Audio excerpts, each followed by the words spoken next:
Magandang tanghali sa ating lahat dito sa channel ni Joel TV Show. Meron po tayong kaunting problema dito. May interview na po tayo dito.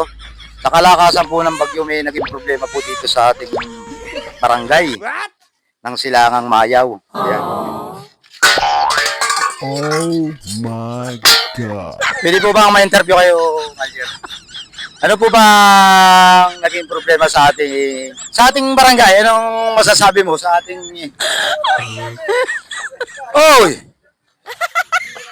Kasi po yung aming basketballan, yan guys, oh. Guys, oh. Basketballan namin, guys. Medyo delikado na yung basketballan namin. Medyo, ano ba siya? Ayan, pakita mo, pare, pakita mo. Cameraman. Ano po siya yung gumuho, ang kabahak? Sa sobrang lakas po ng ulan, halos araw-araw na dito sa amin, eh, yan, oh. Pakita mo to. Ay, oo, ito. Oo, hindi, ito naman simple lang. Siguro naman, wala pa ito 5,000 kung pag-aanuhan ng barangay, di ba?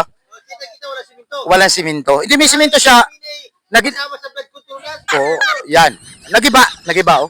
Oh, kita mo? Oo, yan, walang bakal. Tingnan nyo, ito. Ayun, walang mga bakal po yung basketballan natin dito. Ayan, kita nyo, may damo na. Sobrang tagal na, may damo na siya.